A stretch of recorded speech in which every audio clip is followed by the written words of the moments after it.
بسم اللہ الرحمن الرحیم۔ السلام علیکم ویورز۔ اللہ تعالیٰ نے انسان کی ہدایت اور رہنمائی کے لیے انبیاء کرام علیہم السلام کو وقتاً فوقتاً اس دنیا میں بھیجا، جنہوں نے آ کر انسان کو دنیا میں آنے کا اصل مقصد بتایا اور اسے صحیح خطوط پر زندگی گزارنے کے طور طریقوں سے آگاہ کیا۔ یہ سلسلہ حضرت آدم علیہ السلام سے شروع ہوا۔ تمام مسلمانوں کا عقیدہ ہے کہ سلسلہ نبوت جو حضرت آدم علیہ السلام سے شروع ہوا تھا وہ حضرت صلی اللہ علیہ وآلہ وسلم پر ختم کر دیا گیا۔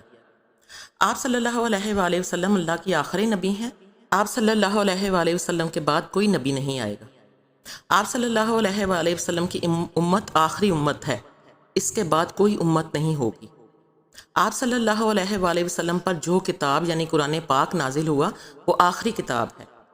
یہ عقیدہ ختم نبوت کہلاتا ہے۔ عقیدہ ختم نبوت اسلام کے بنیادی عقائد میں سے ہے۔ اس پر ایمان لانا اسی طرح ضروری ہے جس طرح اللہ تعالیٰ کی وحدانیت اور نبی اکرم صلی اللہ علیہ وآلہ وسلم کی رسالت پر ایمان لانا۔ حضور اکرم صلی اللہ علیہ وآلہ وسلم کی ختم نبوت پر ایمان لائے بغیر کوئی شخص مسلمان نہیں ہو سکتا، کیونکہ یہ عقیدہ قرآن کریم کی 100 سے زائد آیات اور 200 سے زیادہ احادیث سے ثابت ہے۔ امت کا سب سے پہلا اجماع بھی اسی پر منعقد ہوا۔ یہی وجہ ہے کہ ختم نبوت کا مسئلہ اسلامی تاریخ کے کسی دور میں مشکوک اور مشتبہ نہیں رہا اور نہ ہی کبھی اس پر بحث کی ضرورت سمجھی گئی، بلکہ ہر دور میں متفقہ طور پر اس پر ایمان لانا ضروری سمجھا گیا۔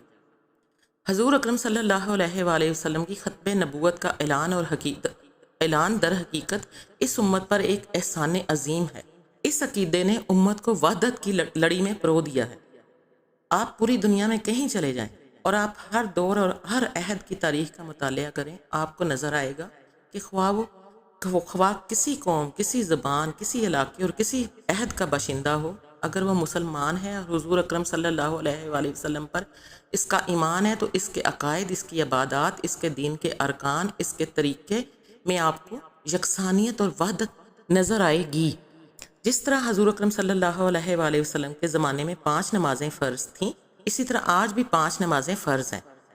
اس کے جو اوقات حضور اکرم صلی اللہ علیہ وآلہ وسلم کے زمانے میں تھے وہی آج بھی ہیں۔ اسی طرح روزہ، حج، زکوٰۃ اور دیگر احکام بھی سب کے لیے یکساں ہیں۔ یہ سب نتیجہ ہے ختم نبوت کا، اتمام نبوت کا، کمال شریعت کا۔ امام الانبیاء، سید المرسلین، سرور کائنات، پیغمبر آخر و اعظم حضرت محمد صلی اللہ علیہ وآلہ وسلم انسان کامل، انبیاء علیہ السلام اور رسولوں کے امام اور اللہ تعالیٰ کے آخری پیغمبر ہیں، جو دنیا میں اللہ تعالیٰ کا آخری پیغام لے کر آئے اور بنی نوع انسان کی رہنمائی آپ صلی اللہ علیہ وآلہ وسلم کا منصب ٹھہرا۔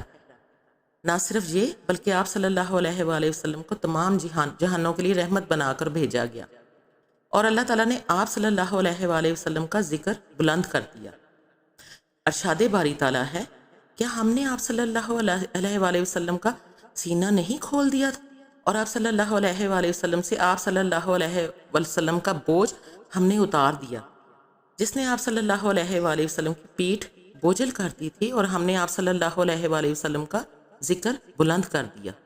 کرۂ ارض پر ایک سیکنڈ بھی ایسا نہیں گزرتا جب ہزاروں لاکھوں مؤذن اللہ کی توحید اور حضور اکرم صلی اللہ علیہ وآلہ وسلم کی رسالت کا اعلان نہ کر رہے ہیں۔ آپ صلی اللہ علیہ وآلہ وسلم کو خاتم الانبیاء اور سید المرسلین بنا کر مبعوث فرمایا گیا۔ آپ صلی اللہ علیہ وآلہ وسلم کے بعد نبوت اور رسالت کا دروازہ ہمیشہ کے لیے بند ہو گیا۔ آپ صلی اللہ علیہ وآلہ وسلم اللہ کے آخری نبی اور قیامت تک پوری انسانیت کے ہادی اور رہبر ہیں۔ آپ صلی اللہ علیہ وآلہ وسلم کو دین کامل عطا کیا گیا۔ اب دین اسلام ہمیشہ کے لیے مکمل ہو گیا۔ یہ ایک کامل اور مکمل ضابطہ حیات اور قرآن بنی نوع انسان کے لیے دائمی صحیفہ یا ہدایت ہے، جس میں کسی ترمیم اور تبدیلی کی کوئی گنجائش نہیں۔ رسول اکرم صلی اللہ علیہ وآلہ وسلم کی پیغمبرانہ خصوصیات میں سب سے اہم اور نمایاں خصوصیت آپ صلی اللہ علیہ وآلہ وسلم کا امام الانبیاء اور سید المرسلین اور خاتم النبیین ہونا ہے۔ آپ صلی اللہ علیہ وآلہ وسلم کی دعوت، آپ صلی اللہ علیہ وآلہ وسلم کی شریعت، آپ صلی اللہ علیہ وآلہ وسلم کا پیغام اور دین اسلام آفاقی اور عالمگیر حیثیت کا حامل ہے۔ آپ صلی اللہ علیہ وآلہ وسلم بنی نوع آدم اور پورے عالم جن و انس کے لیے دائمی نمونہ عمل اور آخری نبی بنا کر مبعوث فرمائے گئے۔ آپ صلی اللہ علیہ وآلہ وسلم پر دین مبین کی تکمیل کر دی گئی۔ پوری انسانیت آپ صلی اللہ علیہ وآلہ وسلم کی امت اور آپ صلی اللہ علیہ وآلہ وسلم قیامت تک پوری انسانیت کے لیے ہادی اور رہبر اور بشیر و نذیر بنا کر مبعوث فرمائے گئے۔ یہ ایک ابدی حقیقت ہے جس سے کوئی مسلمان قیامت تک انکار نہیں کر سکتا۔ اللہ تعالی ہم سب کو شریعت مصطفیٰ پر چلنے کی توفیق عطا فرمائے اور ہمیں دنیا اور آخرت میں سرخرو فرمائے۔ اللہ تعالی ہمارا نامہ اعمال روز آخرت ہمارے دائیں ہاتھ میں دے، آمین ثم آمین۔ ویڈیو اچھی لگی ہو تو اسے لائک کر دیجیے گا، میرے چینل کو سبسکرائب کر دیجیے گا، دعاؤں میں یاد رکھیے گا، اپنا اور اپنوں کا بہت خیال رکھیے گا۔ جزاک اللہ، اللہ حافظ۔